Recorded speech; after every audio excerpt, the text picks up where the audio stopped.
Hey guys, it's Queenie. This is a video response for Amy Love. She's doing a birthday challenge giveaway.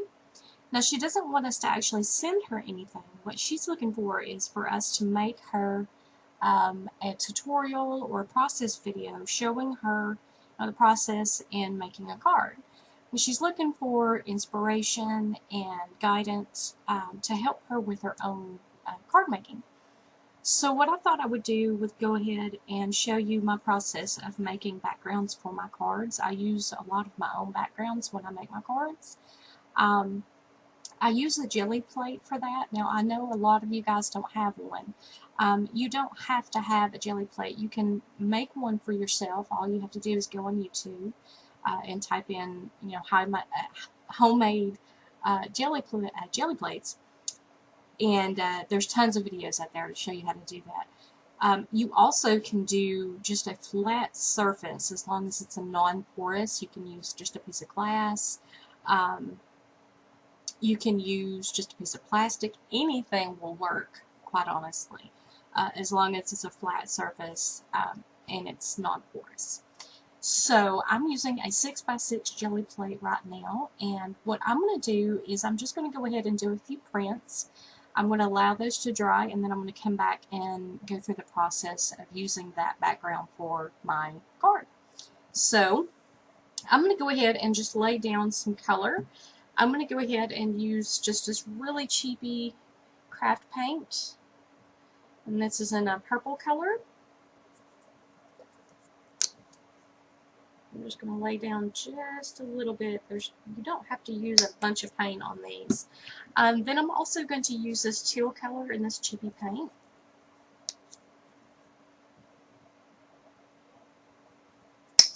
And then I'm going to go ahead and I'm going to take my brayer. This is a large brayer. And I'm just going to go ahead and move the color around the plate. Now, it's really important that you don't over mix the color, because then you just end up with just one solid color. And just smooth out the paint just the best that you can. And then mess here. And then you clean off your brayer. A lot of times you'll get a beautiful color thing going on over here. I've actually used quite a few of those for some cards and some ATCs that I've done. Okay, so I'm going to go ahead and first I'm going to go ahead and just lay this little heart down, and I'm going to lay it kind of off to the side just a little bit. And then I'm going to go ahead and I'm going to take my cardstock. I just cut these down to about 6x6 to cover my plate. And I'm going to lay this down. I'm going to go ahead and smooth it out just to make sure that all of the cardstock makes contact with the plate. And I'm going to pay special attention to where I have that mask, so the paper goes through and picks up the paint so you can see the pattern. And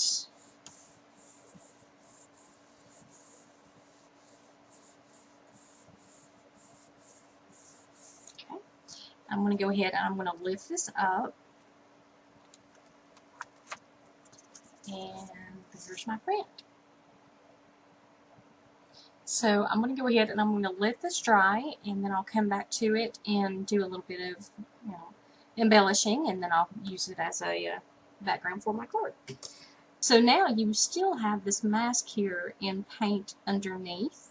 Now you can actually take the paint that's on this, I'm going to do it on here, and use it on a project as well. You're really not going to be wasting much of anything when you do it like this. To see you get the impression as well from the mask. So I still have this on here. What I'm going to do is I'm going to put some paint over this and try to pick this pattern up on another print. This is a Martha Stewart pearl. I love these because they are really sheer and translucent, and it really adds a lot of shine to your project. So I'm just going to put just a little bit on there. And then I'm going to go ahead and just brayer this And you don't have to do a lot of pressure when you're doing the brain. Just enough to spread the paint evenly. And see how it's really sheer.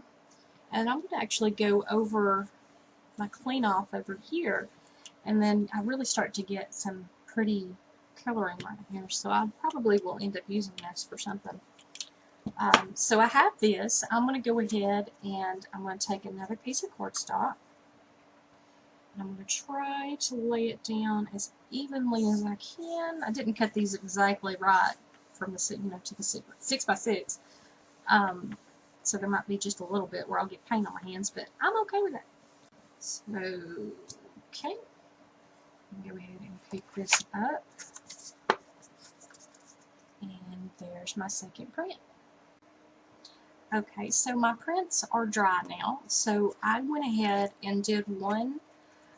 This was the second pull that I did. And I went ahead and just took some regular ink. And this stamp, I love this stamp. This is an Ink-a-Dink-a-Doo stamp. I know it's kind of hard to see, but it is my favorite stamp to use for backgrounds. It's perfect. It's got this beautiful little flower motif and this really pretty butterfly. I really love using this stamp. So I went ahead and did one for you so you could see. And then I'll go ahead and just kind of show you a little bit on this one. What I like to do is I take this, because there's a lot of empty space, I kind of like to fill it up just a little bit, just so it's not just so plain. I'll go ahead and ink up my stamp. So I'm just going to go around the edges here and just kind of break up that empty space. So I have my background done. What I will do at this point is let it dry, and then I will cut it down to the size of a second mat. I went ahead and made a coordinating mat. So you'll have, this is for the A2 size card. So here are the dimensions. It's an A2 size. The base card is going to be 5.5 by 4 1/4. The first mat, which is this one, is going to be your solid color background, and that's 5 1/4 by 4. And then this mat, the one that we created with the jelly plate, is going to be 5 1/8 by 3 7/8, and that will give you the perfect mat system on your card. So I'm going to go ahead and do that, and I will come back and assemble the card. Okay, so I've got everything all dry and set. I went ahead and made a sentiment as well. What I did was I took the same color as my first mat for my card, and I cut it down to 1 1/2 by 4 1/4. The 4 1/4 is the same exact across measurements of your base of your card. And then I went ahead and took the same color base of the card, and I cut that down to 1 3/4 by 4. And I went ahead and put sticky tape or score tape all over everything so I could go ahead and assemble it. I went ahead and did my sentiment stamping and just simple happy birthday. Also took this Prima Vintage Pink chalk ink edger, and I used my stamp that I used in my background, and I just went over it really lightly just to give it a little bit of a little bit more dimension, kind of tie everything together. So I'm going to go ahead and I'm going to take my sentiment, and I'm horrible with getting these straight. I really just kind of eyeball it, and most of the time I get it wrong, but that's okay. So there is my sentiment. Now obviously you can take this is a very bare basic card setup. You can embellish this however you want. You can take this and pop it up. This is just a jumping off point. this is the basic setup for your card. So what I'm going to do now is I'm going to go ahead and I'm going to take my mat, my first mat, and I'm actually going to use this because that's what I have. And I'm going to go ahead and place this on here.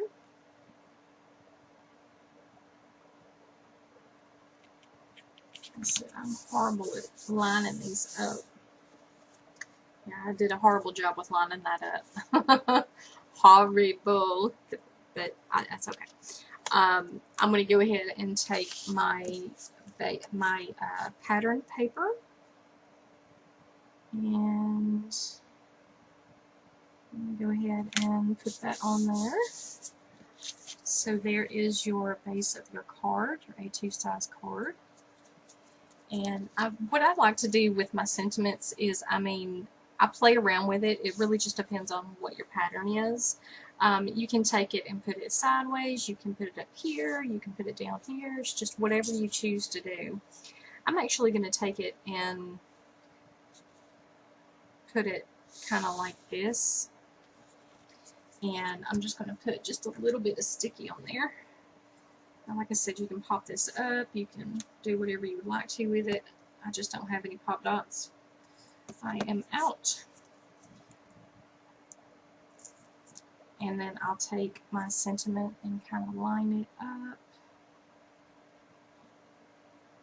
and put it right there. So there is your basic A2 size card with a handmade background image. And yeah, so thank you so much for watching. I hope some of this, any of this, is helpful to you, and I wish you a happy birthday, and thank you all for watching, and I'll talk to you soon. Bye.